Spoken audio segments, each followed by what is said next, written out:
Welcome back, everyone. And I do mean everyone. It's Forgotten Circus. So here it is again. Skeleton Crew going to be doing my episode 5 spoiler review and yet another fantastic episode. The chemistry between Jude Law and the kids is absolutely, it's perfect. It's working. So we get to start off in the beginning of the episode, and there's a point in this episode I knew it's going to happen, but I'm going to break down why I think is happening for that reason. Okay. So we got the crew and they're all sitting there and they got 33, and 33 last episode tried to kind of annihilate the whole crew because that was a command.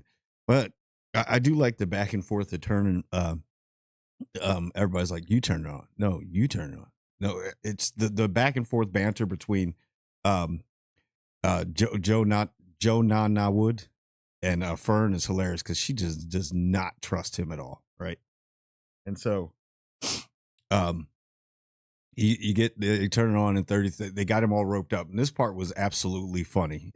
Got him all roped up, and he's like, "All right." They finally get him to basically say, "All right, tell us where Ad Adam is," and he's like, "I don't know, no Ad Adam." And like, yeah, you do. So they finally kind of get out of him, and then they're like, "All right, basically, take us there, right?" And then he just gets up out of the ropes like it was nothing. So he could have got up the whole time. He told him he wasn't going to do anything to him. It was just a funny scene because they did all that tying him up for basically nothing. You know what I mean?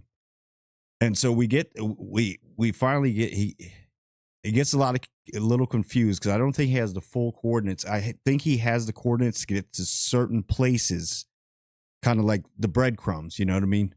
X marks the spot, like how a pyro would do, leave treasures or leave kind of hints where the treasure might be. It's very piratey. I like it. It's definitely Goonies mixed with Star Wars, but I really feel like it's Star Wars Goonies, and I had a little bit of National Treasure vibe to this episode, which I really did appreciate.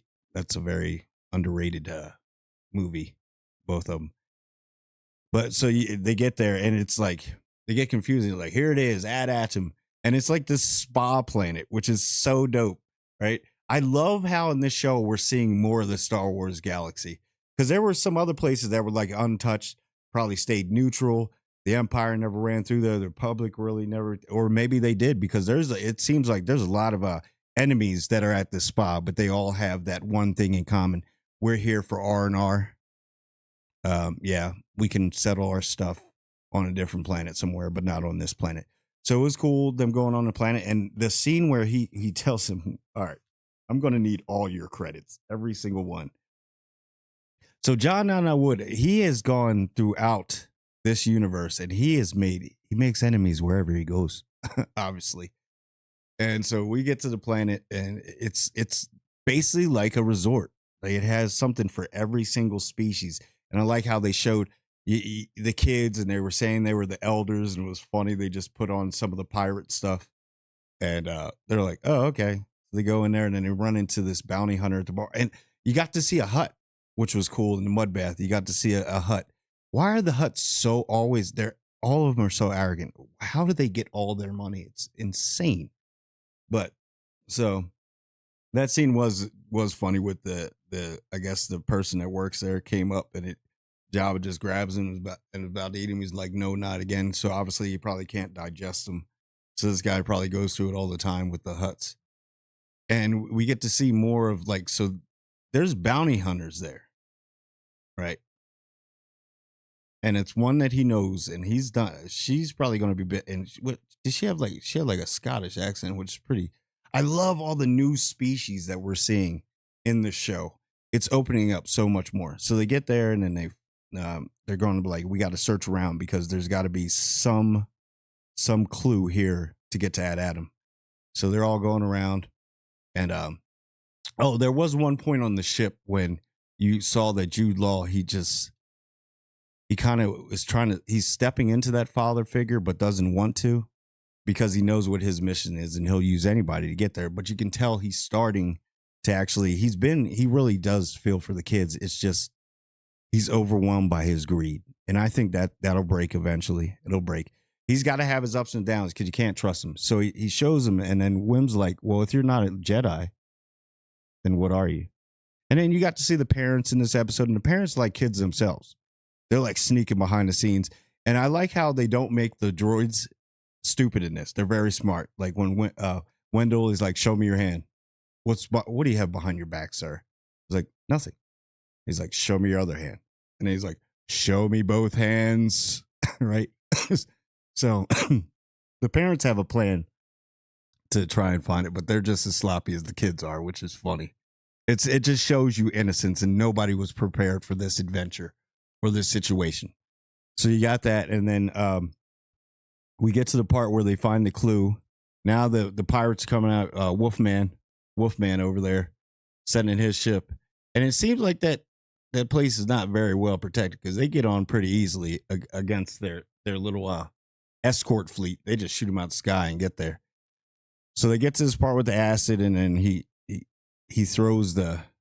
holds up the one credit that he has left, and then the acid goes down because you have to give something that you love, that you want so much, you have to give it away.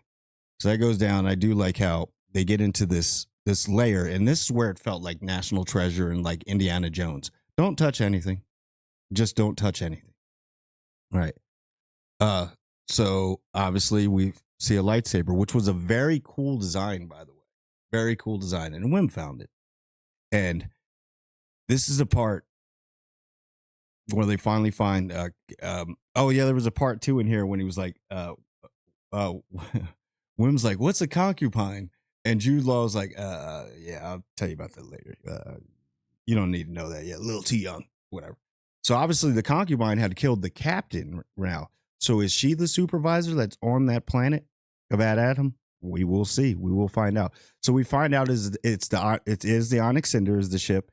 Now is that a link to Operation Cinder? Maybe it was named after that conflict, the ship. We don't know. But we get to the point, and then we finally find the coordinates to get back to Adam. And this is the part where Jude Law betrays him, and he says, let me be captain. All you got to do is yield. And Fern being so headstrong, and she's got a lot of pride, she's like, no, I'm not giving up. And 33 is like, well, this is the pirate way. You have to fight each other or yield. So there's a part where he's holding her, and he's got the blade to her throat, and he's not going to do it. He just wants her to yield. Because then when she finally, and that part where KB's kind of crying, and poor Neil's like, I just want everybody to be friends. I love Neil. And KB, that's the first time we like saw her cry. And I don't think it was the fact that I think she felt betrayed. Like, you're supposed to be taking care of us. You're like our father figure out here, and you're doing this. And I know what he's trying to kind of, in his own way, teach them tough love, that you can't trust anybody. As we're going to get home, you can't trust anybody but yourselves. I understand what because he kind of like, she yields, he drops the blade, and he's like, oh, okay, good, fine. And it has 33 is about to, when 33 was about to go grab the kids, because he's going to lock them up as prisoners on the Onyx Cinder. Obviously, he doesn't want to hurt the kids, and I don't even think he was going to do anything to Fern. Fern would have kept going. He probably would have stayed there for hours and hours and be like, all right, fine. Just let me be captain till we get to Adam, and then you can be captain. Right? But they took it the wrong way, and I understand. Teach them tough love. They hit the booby trap, and then they drop. And then you see him lift up the lightsaber using the Force. So he is using the Force. I think...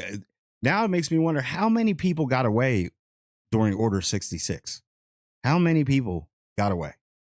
How many Jedi?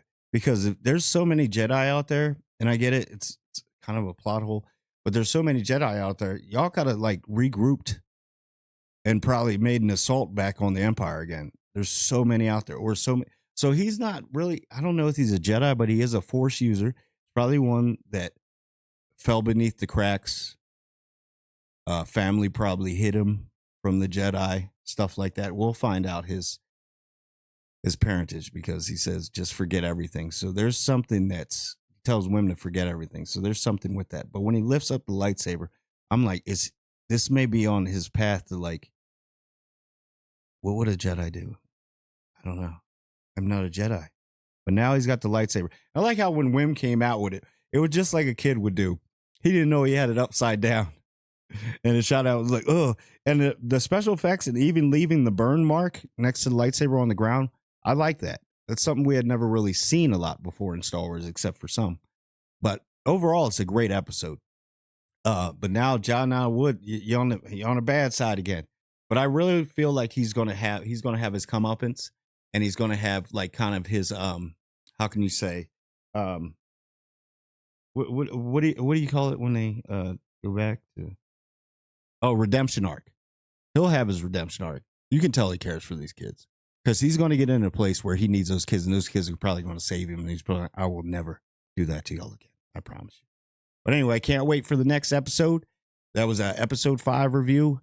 If you're not watching the show, you need to watch it. It is fun. It's adventurous. It's bringing back Star Wars. It's amazing. I love it. And I love the crew, and I can't wait. I hope they bring them into the Mando universe so we can do more with this, because I think we got a little gem here that we can mix with Mando and Ahsoka and all that. But anyway, that's all I got for today on this video. So like, comment, and subscribe. And I want everyone to subscribe. And I do mean everyone.